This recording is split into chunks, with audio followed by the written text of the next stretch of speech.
जनाब हजरत अबू किरसाफा यतीम है, बकरियां चरा कर गुजारा होता है और बकरियां भी खालू की चराते हैं। माँ और ये दो खाला के घर में रहते हैं। ओए इनका खालू पक्का यहूदी, तवज्जो रहे, इनका खालू पक्का यहूदी। एक दिन जनाब अबू किरसाफा इन्होंने मेरे आका की जियारत कर ली। मेरे नबी की जात से मुतासिर होकर मेरे आका का प्यार सीने में बसा लिया, सीने में मेरे नबी की मोहब्बत डाल ली। सिलसिला चलता रहा। एक दिन इनके खालू ने मेरे नबी के खिलाफ बातें की। हजरत अबू किरसाफा आपको गुस्सा आ गया, फरमाने लगे खालू खबरदार मेरे मोहम्मद के खिलाफ कोई बात जुबान पर नहीं लानी है। मेरे दोस्तों, मोहब्बत बड़ी दलेर होती है, मोहब्बत बड़ी गैरतमंद होती है। अगर कहीं ये दलेरी और गैरत देखनी हो, दूर जाने की जरूरत नहीं है, पिंडी में मुमताज कादरी ही को देख लो।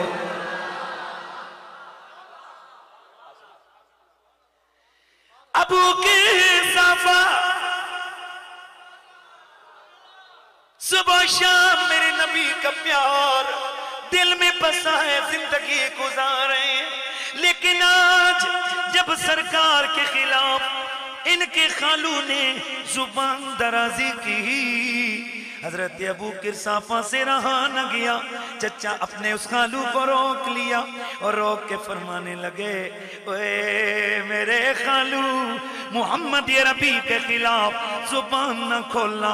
खालू कहने लगा, तू तो मेरा है, तुझे क्या लगे कि तू मोहम्मद की साइड लेता गए।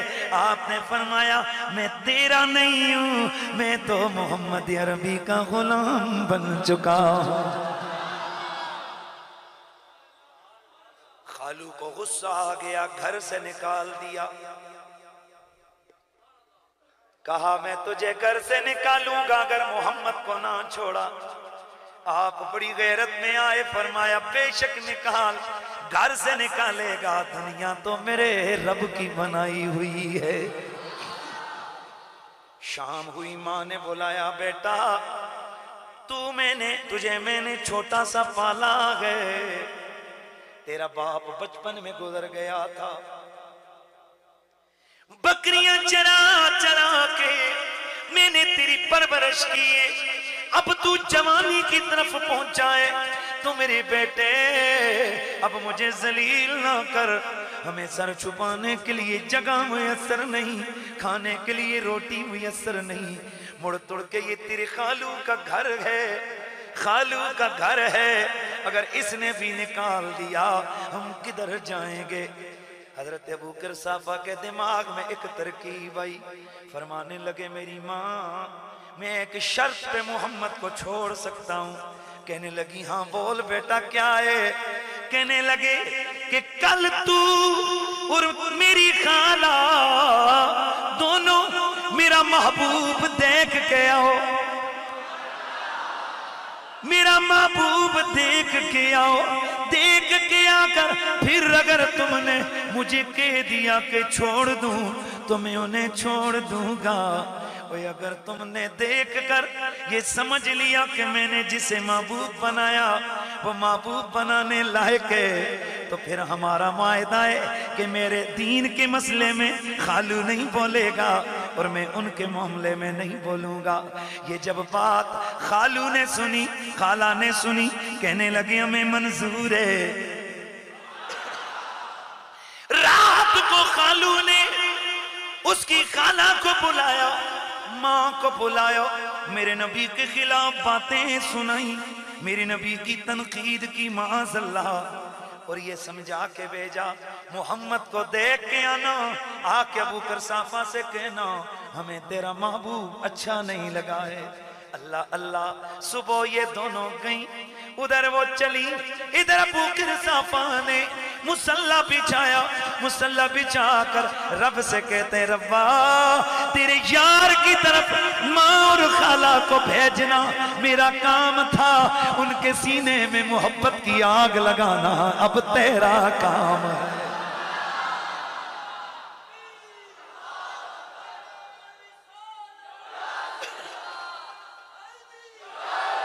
صبحی ماں خالہ شہر کی طرف بڑھ گئی مدینے پہنچی میرے سرکار کی بزم میں جا کے بیٹھی میرے نبی کے جلوے دیکھے میرے نبی کی باتیں سنی میرے نبی کی ناک دیکھی میرے نبی کا چہرہ دیکھا میرے نبی کا ماتھا دیکھا میرے نبی کی بزم سے اٹھ کر جب گھر واپس آئی ابو قرصافہ گھر کے دور باہر کھڑے ماں اور خالہ کا انتظار کر رہے ہیں دل دھڑک رہا ہے لیکن جب پہلی نظر پڑی ابو قرصافہ سمجھ گئے لو میرے محبوب محمد کے پیار کا تیر ان دلوں میں بھی اتر گیا ہے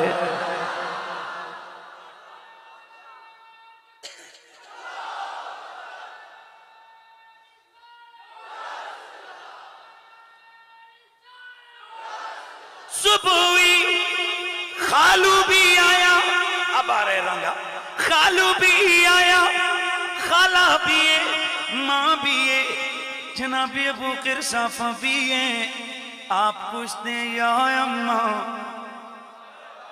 او میری امی جی او میری خالہ کیف وجدتما حبیبی محمد تمہیں میرا محبوب کیسا لگا ہے تمہیں میرا محبوب کیسا دکھائے تمہیں میرا محبوب کیسا لگا گئے اب انہوں نے ایک ہی جملہ فرمایا فرماتی ہیں لقینا رجلان اذا تکلم خرج من فی نور وہ اور کیا بتائیں ہم نے اس ایسی عظمت والے شخص کو دیکھا ہے وہ جب وہ بات کرتے تھے ان کے منہ سے نور نکلتا ہم نے اپنی آنکھوں سے دیکھا ہے واللہ ما رأینا مثلہ قبلہو ولا بعدہو او ابو قرصافہ تیرے محبوب جیسا ہم نے نہ پہلے کوئی دیکھا نہ بعد کوئی نظر آیا ہے پھر پوچھا خالہ اب تو بول کیا کہتی ہے کہا مجھے تیری ماں کا پتہ تو نہیں ہوں میں تو اسی بزم میں محمد کا کلمہ پڑھ کے آئی ہوں تو گویا ابو قرصافہ کی لولو سے رگ رگ سے ایک صدا جاری ہوئی کہ کعبے والموم آیا ادھر یہ تصور لے کے جانا ہے میرا نبی سب سے سونا میرا نبی سب سے پیارا میرے آقا کے رخساروں میں میرے نبی کے چہرے پر گالوں پر لوگ کہتے ہیں اللہ کی قسم ہم جب دیکھتے تھے اپنی تصویریں نظر آ جایا کرتی تھی تو پڑھنا ہے نا سب نے کعبے والموم آیا کعبے وال اونچی آواز سے کہنا ہے کعبے والموم کعبے والموم آیا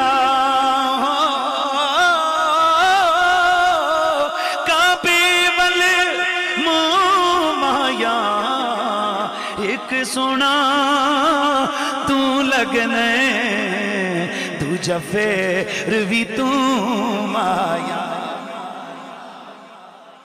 ایک سونا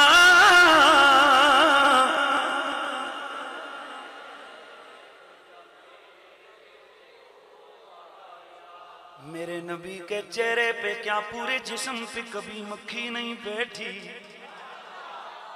मेरे नबी के जिस्म पे कभी मच्छर नहीं बैठा, मेरे नबी के जिस्म का कभी साया नहीं बना।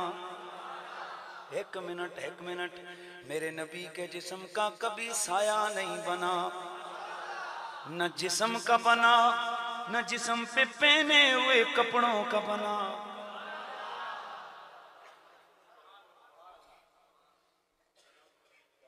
एक ये चीज है, थर्मस है, एक इसके ऊपर डला हुआ ये कपड़ा है। अगर ये थर्मस शफाफ होगा तो इसका साया नहीं बनेगा, लेकिन ऊपर अगर कपड़ा डालोगे कपड़े का साया जरूर बनेगा। तो मेरा नबी जब कभी सूरज की रोशनी में गुजरते साया ना बनता, चांद की रोशनी में खड़े होते साया ना बनता, चराग के सामने खड़े होते कभी साया। मैंने पूछा साहब क्यों नहीं, तो इमाम हकीम तिरमिज़ी ने लिखा इसलिए कि अल्लाह के नबी के जिस्म का अन्नहु ला फयलहु वला ज़िल्लहु ला फी दौइ शम्स वला फी दौइल क़मर वला फी दौइ सिराज। न सूरज, न चांद, न सितारों की रोशनी में नबी का साया नहीं बनता था। क्यों नहीं बनता था? मुहद्दिस देलवी ने मदारिज नबुव्वा में लिखा इसलिए कि अल्लाह का नबी सर से लेके पांव तक नूर था, नूर का साया नहीं बनता। नूर का साया नहीं बनता, ये बात तो समझ आई, लेकिन जब जिस्म के ऊपर कपड़े हैं, चलो ये जिस हिस्से पर कपड़े नहीं उसका साया तो ना बने, लेकिन जिस हिस्से पे कपड़े हैं उधर का साया तो बन जाना चाहिए। काली कमली ओढ़ी है साया बन जाए, इमामा पहना है साया बन जाए, कपड़े ओढ़े गए साया बन जाए, लेकिन साया नहीं बनता। क्यों? हैरत की बात है, लेकिन हैरत करनी नहीं, इसलिए कि जब तक कपड़ा नबी के जिस्म से अलग होता वो कपड़ा होता, और जब नबी के जिस्म पे आता वो भी नूर बन जाया करता था। एक सोना